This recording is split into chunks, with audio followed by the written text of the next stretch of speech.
So in order to get these, a whole lot of work has to happen first.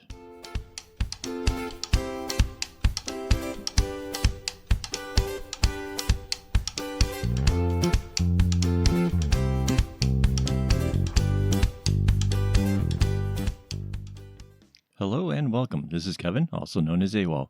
And there's me. And this is me with my new string that I just got from kreationkaos.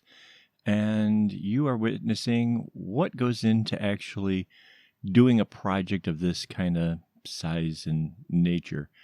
Now, I have those two, basically those are drawer handles, and I have them set apart where I thought was approximately the right length. There's a 1.5 meter long ruler laying across the table there. That's how I kind of use that to try to get a ballpark. And the idea for this was that I wanted to basically divide the string into 11 parts. So this kind of embroidery floss, this is the pearl cotton, and it comes in 27 meters. No, 27 yards. 27 yards. So, basically, I was trying to figure out like how I was going to do this. And essentially what I came up with was I want to double up the string, and I wanted there to be at least 5 loops, and I wanted one extra one in order to make the strap. So that's where I came up with the idea of dividing it into 11. So I kind of did the math, figured out how long the space had to be, got it roughly there. You can see there's just a little bit left over. And this is me double checking my count. Now, I at that point, I was counting each time as I went around, but this is pretty significant. If I cut this string and there's only 10, there's no going back. I can't, there's no fixing it.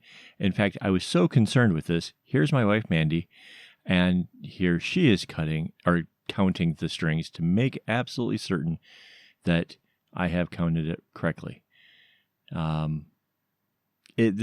can't express just how imperative it is. So now at this point, since there was a big remainder, I'm tried to actually get the spacing kind of pushed a little further apart. But you can see that in the process of doing that, I definitely caused the first one to shift, and kind of came down to the idea that just that few extra inches or whatever, not that big of a deal.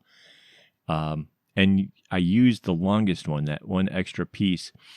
Those are the ones I set aside to actually make the strap with. I thought that was kind of an important way of kind of changing this up, was to, the rest would all be even, so it makes the most out of everything. And I didn't have my fancy scissors, so I had to go run and grab Mom's, and you could see I kind of made sure that the strings were kind of, that playing with it was sort of trying to loosen it up, because if they're wound up too tightly around those handles, my fear was that they would be a little bit shorter when you kind of release the tension off of it. So you saw I pulled out the one and got this thing over in the window there. I think it was for like hanging up clothes or something in the window, or I'm not really sure what it was actually intended for, but it's got these little hooks on there, and there's more than 5, so it worked out really, really good for me to be able to put it on there. And Mandy's got better eyesight than I do, so occasionally I had to call on her to help me get those knots out.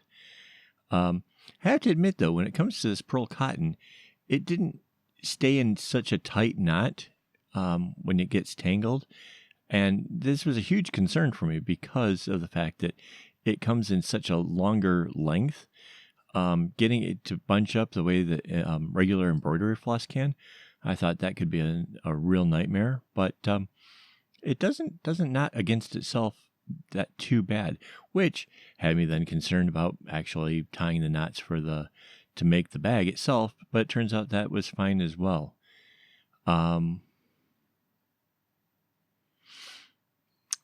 Yeah. Oh, there's Mandy taking out a few more knots.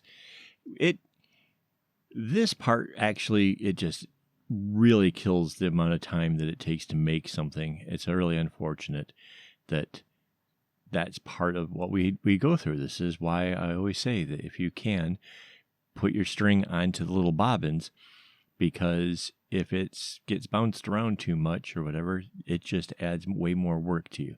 Now, mind you, these came really nicely all wound up, and that certainly made it a whole lot easier. But I'm not just taking off a little chunk at a time. I'm dividing the whole thing. I need all of the string out at once.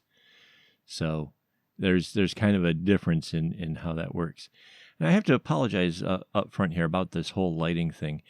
The time of the day I had to do this was while my father-in-law is away at daycare. He's blind and he doesn't understand the nature of this kind of stuff, filming and stuff in the house. And so it's better to do it while he's away, which means the sun is still over there on the east side of the house. And there was really no other place to do this. This is the table I needed. So yeah, that's kind of it's a little bit unfortunate, and I do apologize. But I kind of wanted to show what goes into something like this, because I think it's all too often that we forget that, how long does it take to make? Well, this is part of it. This is a thing. And this took me, I don't know, every bit of an hour or more. So yeah, I know that a lot of people who want to get started in bracelet work, they see the glamorousness and being able to have cool things to pass to their friends. And that it is true. That's awesome. But there's a lot of this other stuff that goes on, and it's a lot less glamorous. So just so you guys kind of know what you're getting into if you're thinking about taking this hobby up. So me, it's just part of the whole thing. This is just another day in paradise. So it just could do with a lot less of the tangling, though, man. And part of that is, because I don't work that much with the pearl cotton, I was having a hard time telling which side to take from. So with the pearl cotton, it comes in this great big loop, and then the end is kind of tied in this little tiny knot or whatever. You undo the knot. If you take from one of the sides, it seems to unravel no problem, and you'll see me going through it really super quick. If you take from the other side, it keeps trying to go through the middle or something, which seems to keep getting it tangled up, which is super pain. I don't know why, but it just, and that kind of thing happens with the embroidery floss as well. So, it's a thing. But I've used embroidery floss for so long, I don't really have that problem as much. So, and you can kind of see there my big fat tummy, the weight that I need to lose. So this is probably why you don't see much of me on camera right there. Baldness doesn't bother me. That's just, I've been like that since probably since I was like in my 30s. But it's, I've gained a bunch of weight, especially during this whole pandemic thing and being stuck at home. So kind of became very, very self-conscious. Oh, you can see too, I put all of the strings that are going to go for the kumi. I was putting those on bobbins. Again, keeping things organized as you move along. That way, by keeping it organized, I don't have to worry about later on having to spend all my time undoing the knots and running into other additional problems or something. So that's trying to give you the best advice I can here. This is honestly. And you can see, kind of plowed right through this whole thing. I mean, this method for cutting the string and getting it all to length, obviously it worked for the whole project. I was able to put all the string together, and yeah, that's an effective way of doing it. Now here is the wife working on the kumi. So this is the way she's got the whole string laid out. Now this part, this just blows my mind, and I have not deliberately sped this up or done anything to it. My intention was that you would be able to actually see how this is done and get an idea of, maybe being able to do it for yourself. But as I watch this, yeah, just her hands are just going at it. And honestly, I mean, I can do 8 and 12 string ones, no problem. Well, no, yeah, 8 and 12. But at this level, this is 24 strings. And yeah, I just start getting lost. It's just, yeah, I'm better at working well, I say I'm better at working the camera, but obviously all that blurriness says, no, not really. I'm better at just tying the knots. I need to stick with what I'm good at. So, yeah, this is, I don't know. I'm amazed at how she does it. She is, for as much as I'm the knot guy, she is the kumi gal. So I'm very fortunate to have a partner that is so capable of doing the crafts along with me. So, yeah, everybody that gets these things, you're getting both mine and her work. So, yeah, just even watching this now, I'm just like, what? How did that? Okay. I know, and I know it goes from one to the other. It is what it is. All right. And here is the first loop together.